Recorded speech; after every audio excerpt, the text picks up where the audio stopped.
True friends are hard to find and even harder to keep. An angry young woman goes ballistic on her BFF. Get out, fight me! She was prepared to fight. She was prepared to kill. A young couple live out a twisted fantasy. It was a horrific killing. And a forbidden affair turns dangerously possessive. These two had had a tumultuous relationship. These deadly women know no loyalty. They turn on a dime and go from friends to foes.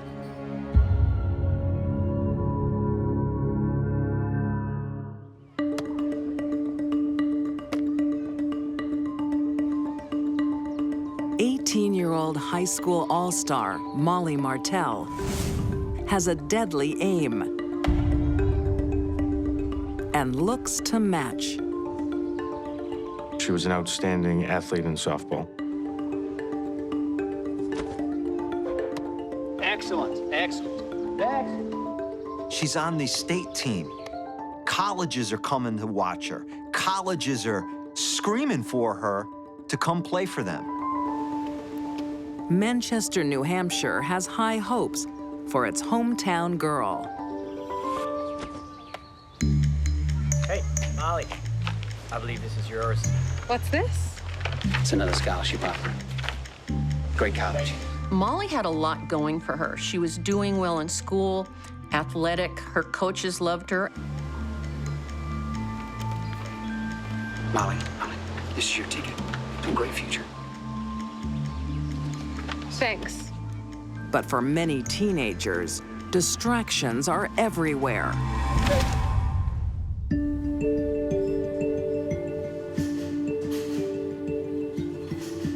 For Molly, it's Pito.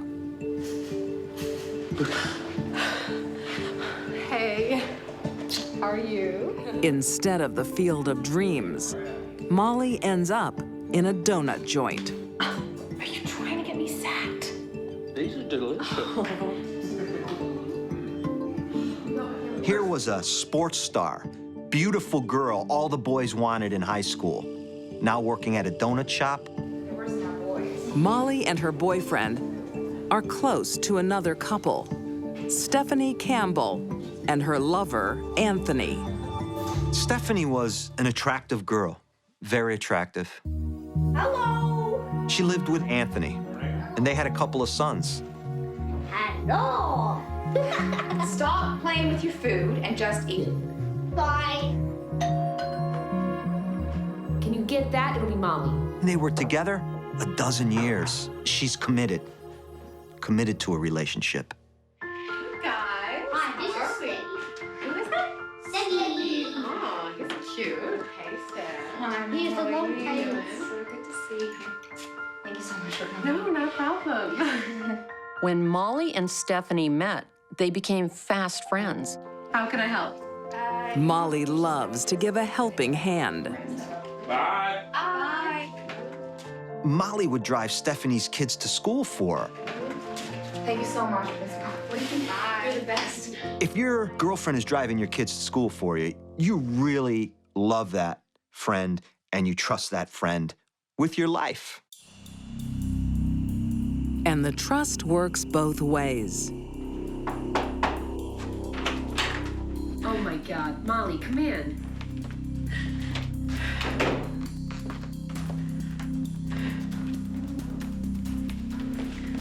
What happened?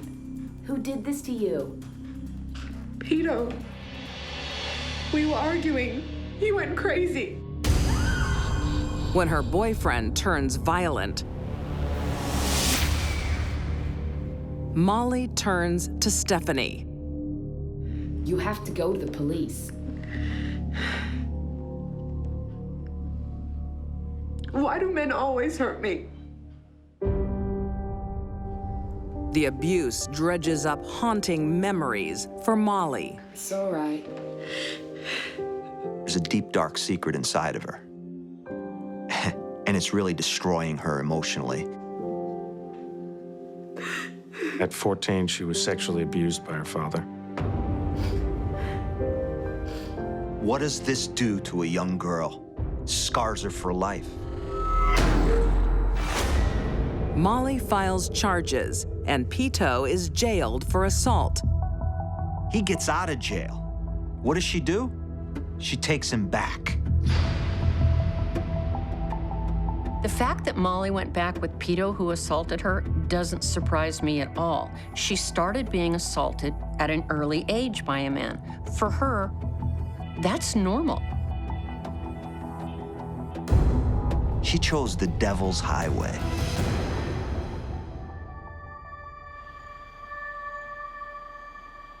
Molly's not the only victim of domestic abuse. Don't walk away from me! I am sick of talking about this. You're frustrated! Get out of my face! Answer me! Her best friend, Stephanie, You're scaring the kids. is being roughed up by her lover.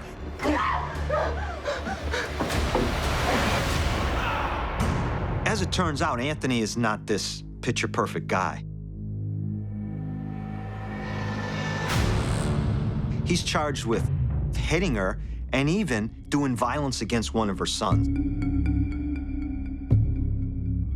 So Stephanie had her own problems with her own man.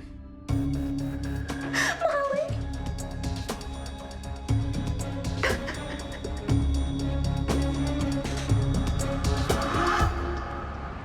The assaults shatter the cozy foursome forever. Because Molly doesn't take Stephanie's side. She takes her abusers. Molly remains friends with Anthony. I'm not gonna believe who just walked in.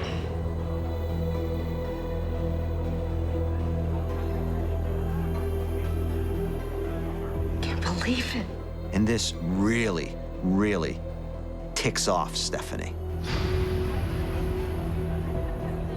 Their relationship deteriorated very quickly with feelings of jealousy, betrayal, and anger.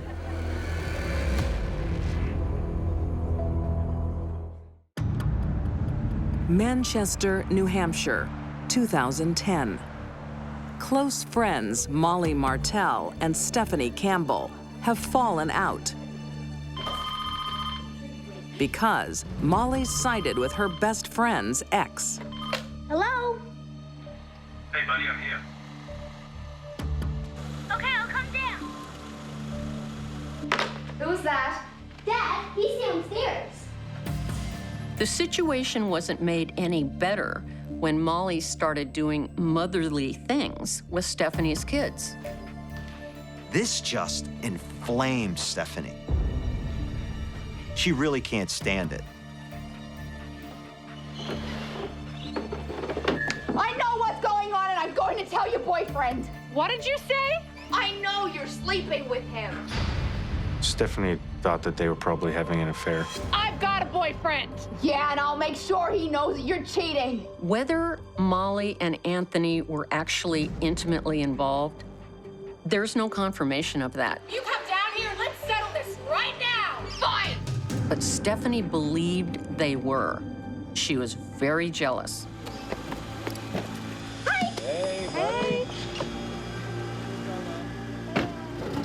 You know, by this stage, this relationship between Stephanie and Molly is so volatile, so tense. Something's about to happen. On November 2nd, 2010, Molly is seething. She takes action. She picks up a friend, Gerald, It's the rush. I'm gonna kick Stephanie's ass. and tells him she's heading for a fight. Gerald said that was the maddest he had ever seen Molly. Molly is heading towards a violent confrontation, a violent showdown.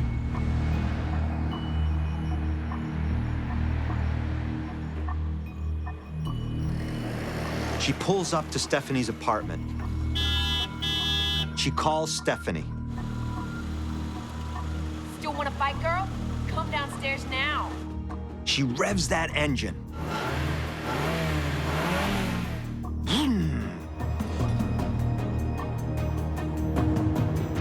It's game time.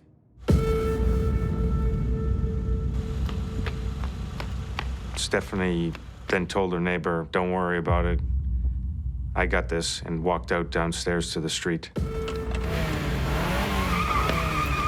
Molly backs up her car like she's gonna hit Stephanie, but Stephanie smashes the car and says, "Hey, You want to fight? Get out of the car and come fight me! come on, get out and fight like a woman. Let's get this on." Yeah! Best friends are now mortal enemies. Stephanie wanted to settle the dispute with her fist.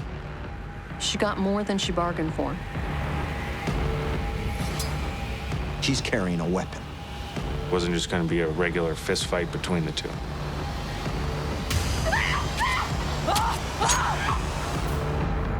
Molly stabbed Stephanie 3 times in the head and once in the chest.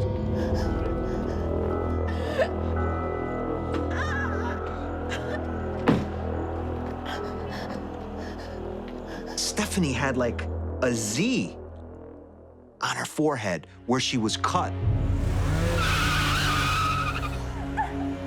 Molly completely overwhelmed Stephanie in a matter of seconds. She was prepared to fight, she was prepared to kill. Molly commits murder in front of 2 witnesses. She got me in the chest.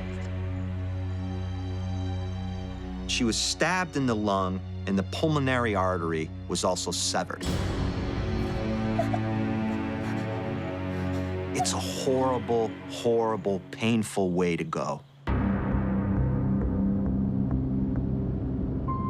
Gerald stands by his friend. Throw it. Gerald said that he'd come up with a plan. I wiped the knife of any blood, and then he threw it out on the highway of 293. But they have another problem, the neighbor. So Gerald comes up with a solution. Gerald thought it would help Molly's case of self-defense if she had a stab wound. So he gave her one. Molly flees to upstate New York.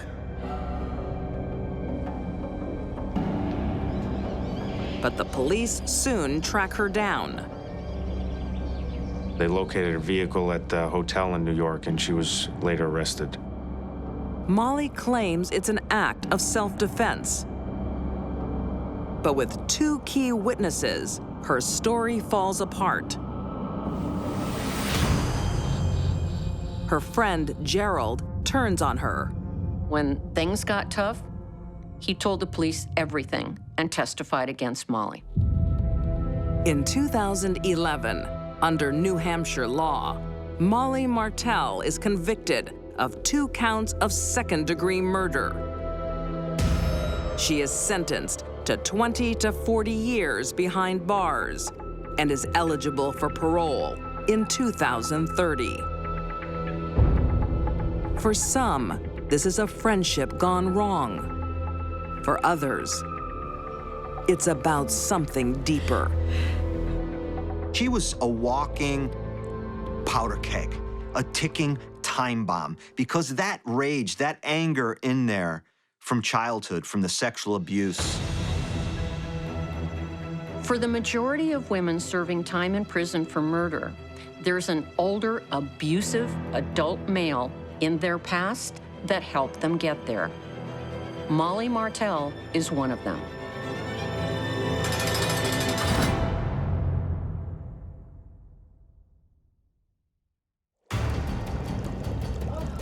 In peaceful suburbia, Just think they were a really normal, happy family. lurks a dark secret. It was a match made in hell.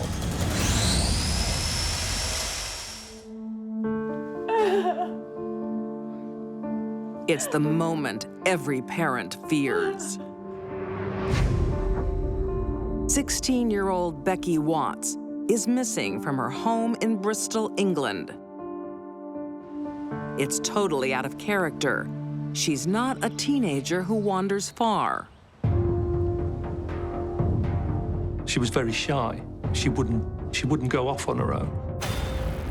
It would be odd for her to just like walk off. She wouldn't just leave without saying bye. Have you tried Lucy? Yes! No one's seen her. She said, like, have I seen Becky? I said, no, why? And she said, no one's seen her. Hello, yes, I'd like to report a missing person. Obviously, it got me panicking. Dog. Last seen on February 19th, 2015. The search for Becky becomes front-page news. It seemed to capture the imagination of the nation. There was something about this young girl that people loved, and the fact that everybody in the community got out there to try and find this girl. Just 6 months earlier, the family celebrates the wedding of her father, Darren Galsworthy, to his longtime live-in lover, Angie. No one is happier about the union than Becky. A wedding that Becky had really organised. Angie and her were very close, even though it was her stepmother. She completely treated Angie as if she was her mother. Angie has multiple sclerosis, but it doesn't slow her down. By all accounts, Angie was the life and soul of the family. The ceremony is a true family affair. Angie's son, Nathan, is the best man, and his girlfriend, Shauna Hoare, is also a bridesmaid. They asked her to be a bridesmaid when they got married. They took her on family holidays. They loved her as if she was one of their own.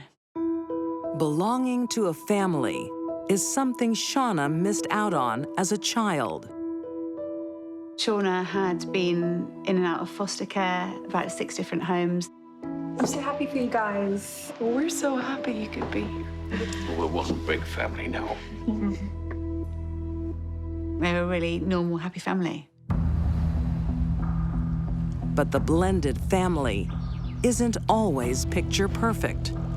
Oh, how's my girl? Famished, you'll be pleased to hear. Famished, you'll be pleased to hear. 27-year-old Nathan likes to tease his younger stepsister.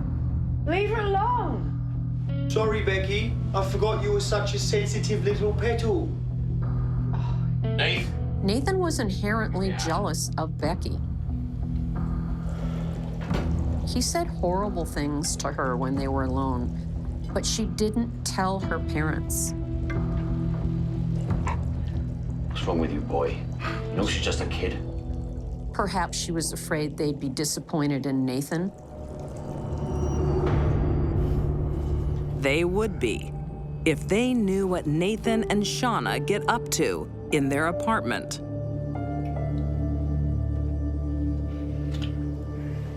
Each of them was watering the other's garden, the garden of their sick minds. And it was something that bonded them. How old do you reckon? Too old. What Nathan liked was violent schoolgirl rape pornography. In Shauna, he found somebody that actually wanted to reciprocate and take part in his games and be part of his sordid life.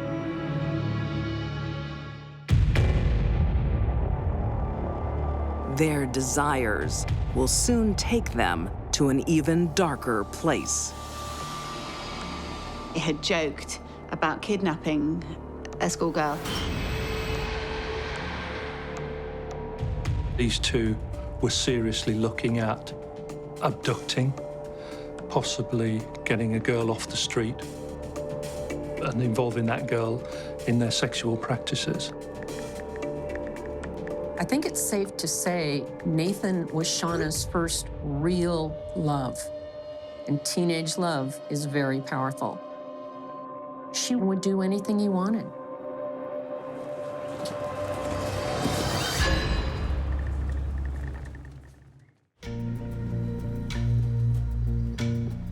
In 2015, in the English town of Bristol, shy 16-year-old Becky Watts is missing. You don't think it will happen to someone you know and someone you're so close to. Her friends, including Tila Jones, don't believe Becky left home willingly. For one simple reason. Becky wouldn't go out, it was raining. She doesn't let me get her hair wet, so she wouldn't have gone out in the rain. It's a mystery that Becky's family is determined to solve. How about this one? Oh, that's good, Neve. Will you put that on Facebook for me? Yeah, sure. Shauna and Nathan were the ones who said, oh, well, let's start going on Facebook. Let's start getting a hunt together to try and find her. They all kicked in and tried to make it work. Good, thank you, Neve. No problem. I'll post it too. But it's the police who get a breakthrough.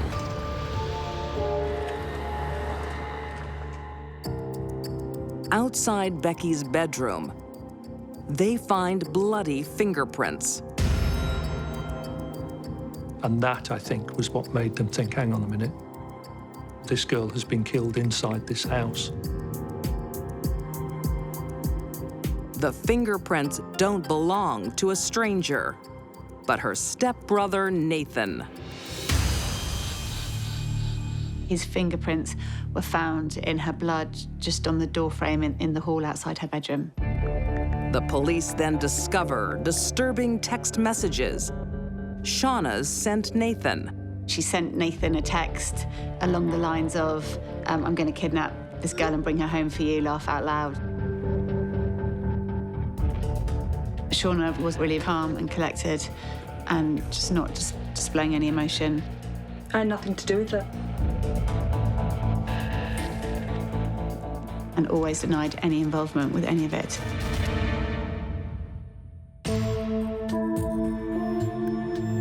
But CCTV vision exposes the couple. There is a haunting CCTV picture of Shauna and Nathan in a DIY store. Basically buying the equipment to cut up this body, put it into bags and dispose of it. And Shauna has also been shopping online. Stun guns, mask. Effectively, she'd been putting together a kidnap kit. Your fingerprints have been found in Becky's bedroom. While Shauna's not talking, Nathan is. I did it, but it was an accident. Just a stupid, stupid cover story. The police piece together the grisly truth. Angie was out of the house. Becky was on her own in her room. Shauna and Nathan came over to the house. They were definitely going to kidnap her. It starts as an abduction to have their way with Becky, but she fights back. They didn't know how to control her, and things got out of hand very quickly. There were cuts and bruises to her face, and we were told that was because of the struggle that went on. Since she was a toddler, Nathan's been her big brother. Her very first word, Becky's very first word was Nathan. Now, his face is the last thing she sees. The pathology results showed that actually she was suffocated. For all the planning and the fantasy of abducting a teenage girl and taking her somewhere to abuse her, when Nathan had Becky within his grasp, he killed her immediately. The couple doesn't panic. They place Becky's body in the trunk of Nathan's car. and go back inside to create an alibi. Hello. Weren't expecting to see you two here today. Thought you might need some help. Is Becky home? No. I heard the door slam when I was in the garden. Shauna created this story that Becky had gone out and had wandered off by saying, well, I heard the door slam. She has ice water in her veins. Just outside in the front garden, their car was parked on the street with Becky in their boot.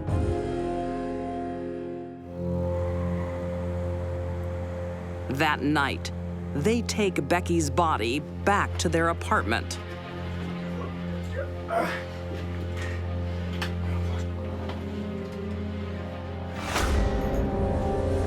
They're heavy, they're powerful things. You need two hands to control the saw, and you would need somebody else helping to hold down the body.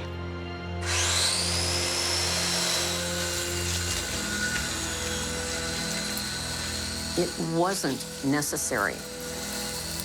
It is what they wanted to do. It's ghoulish.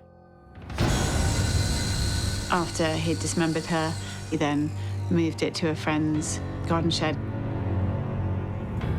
Find her body in my friend's house. They left evidence everywhere, and fortunately, neither of them are very smart. They wanted what they wanted, and they wanted it now, and paid no attention to the details. Nothing could prepare Becky's loving father and stepmother from the shocking truth. Their world fell apart. Not only was their daughter, who they'd been searching for and hoping that she was alive, not only was she dead, Nathan had done it, ably assisted by Shauna, there's no doubt about that. In 2015, Nathan Matthews is found guilty of murder and sentenced to a minimum of 33 years. Shauna Hoare is convicted of manslaughter and sentenced to 17 years in prison. Had they gotten away with this, I believe they would have become serial killers, and they would have always been looking for more and more and more victims. It was a match made in hell.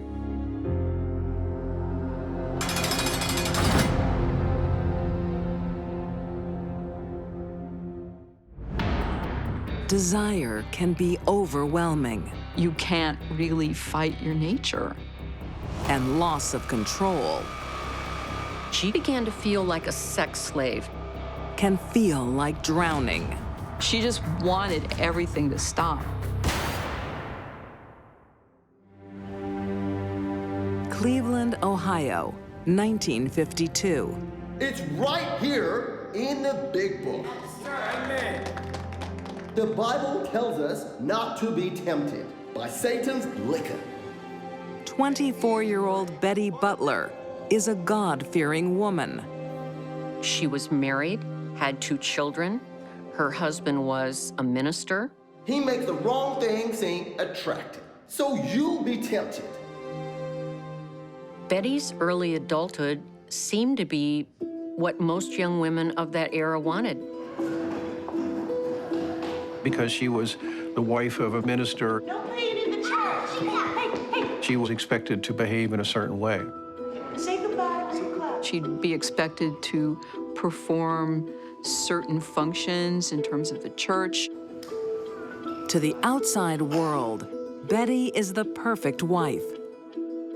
But all is not as it seems. Even though their marriage seemed okay, it wasn't.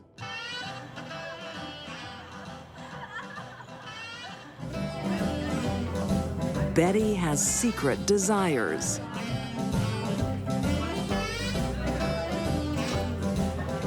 Betty had girlfriends. She liked the ladies. It must have been an enormous conflict for her I'm not even sure she would have wanted to completely admit it to herself because it would have been so uncomfortable. It's a high-stakes game of forbidden love. In 1952, in the United States, homosexuality was illegal.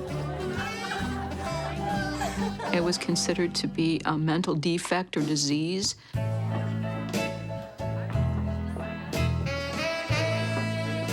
Being cautious about one's homosexual lifestyle would probably have been the wise way to go. Despite her best efforts to keep her love life a secret, Betty is outed.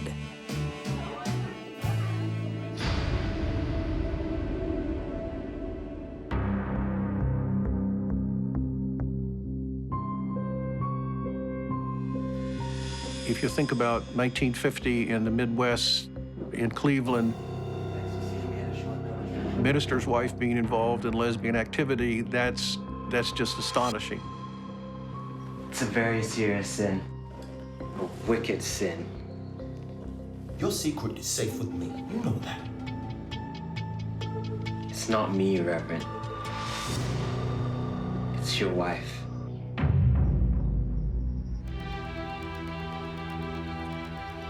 It would have been outrageous.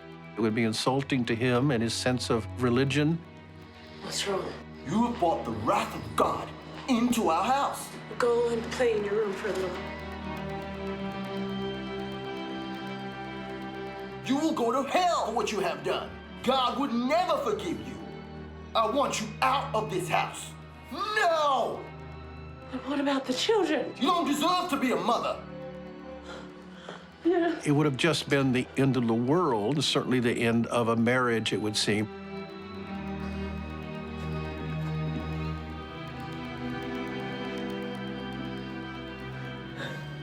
Betty's husband kept the 2 kids, and so she was on her own. On the street and penniless, Betty returns to her hometown of Cincinnati. But she's shunned there, too. When Betty left her husband, she was in dire straits. She was living off the kindness and generosity of others. Betty gets a break when a stranger, 31-year-old Evelyn Clark, takes pity.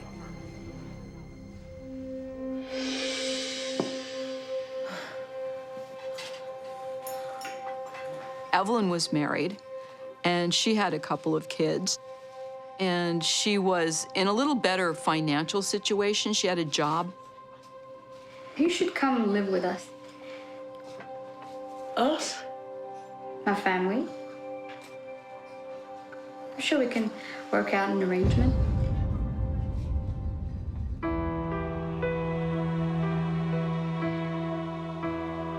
Father, I'd like you to meet Betty. Nice to meet you, Betty. Welcome, welcome. Are you sure you don't mind? Oh, not at all. It'd be good for Evelyn to have another woman around the house. Let me show you around the house.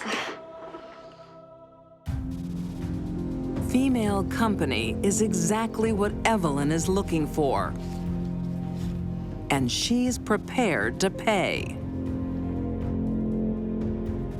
I haven't earned it yet. How much you will? It's fairly clear that Betty Butler was willing to trade a sexual relationship for support for some kind of money because she had no support for herself. The money is welcome, but the attention isn't. What if your husband finds out? He's at work. He's always at work. Betty feels used. When Betty agreed to have sex with Evelyn for money, that made her a prostitute, and that didn't sit well with her.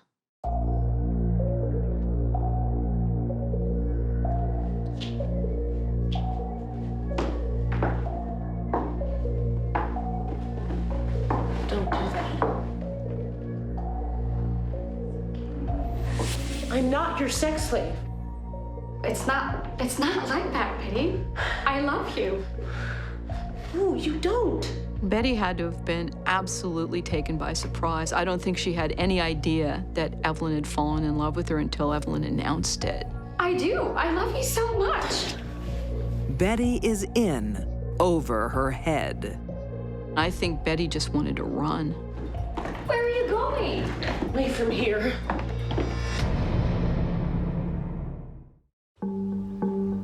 Cincinnati, Ohio, 1952. 24-year-old Betty Butler's lesbian desires cost her a marriage and her children. But she hasn't found happiness with her new lover, Evelyn Clark. Betty began to feel like a sex slave and wanted out of the relationship. Evelyn didn't see it that way. She wanted Betty with her all the time. On September the 6th, it all comes to a head on a fishing trip.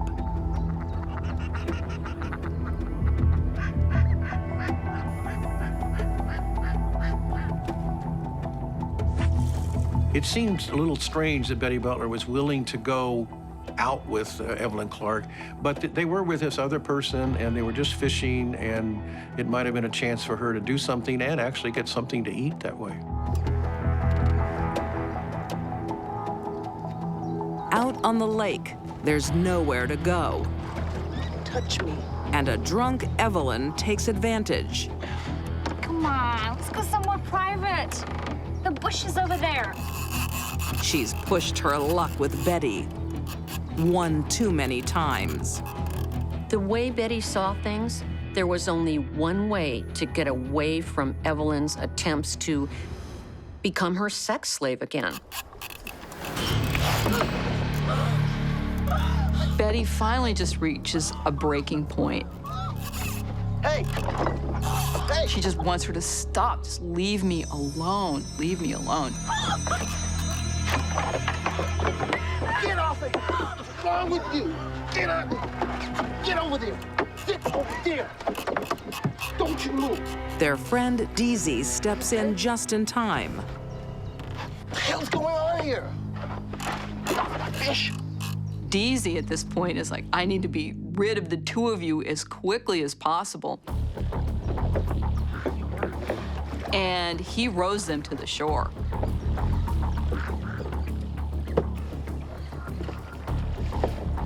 Betty had the chance to walk away, but that isn't what she wanted to do.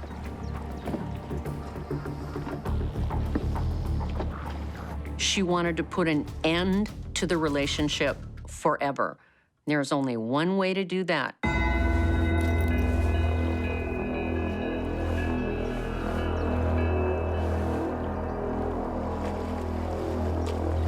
She grabbed her handkerchief, wrapped it around Evelyn's neck, and began to strangle her.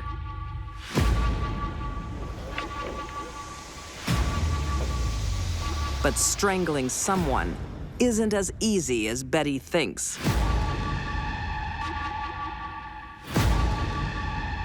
She actually said, "If I can't strangle you, I'll drown you." She was so enraged and so distraught that she actually was able to grab Evelyn and drag her to the river's edge and then put her head in the water and hold her.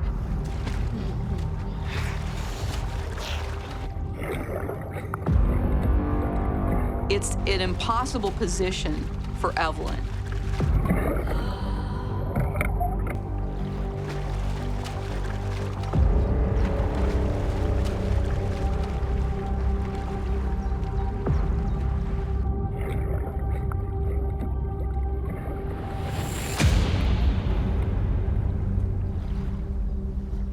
Betty doesn't try to run. After Betty killed Evelyn, she summed up her thoughts and feelings pretty well. My work here is done. My work here is done. She saw getting rid of Evelyn as a chore. Betty Butler is found guilty of first-degree murder and sentenced to death. In 1954, she became the last woman executed in Ohio.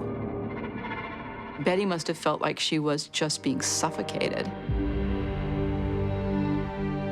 Betty's sexuality made her first an outcast, then a victim of harassment, and finally stripped away any sympathy she might have received in court. It would have been all white males on the jury. Imagine all white males in a conservative town having difficulty dealing with a black lesbian relationship and a murder. She dies in the electric chair, clutching a rosary in her hand. It was just a crime of passion. She just wanted everything to stop.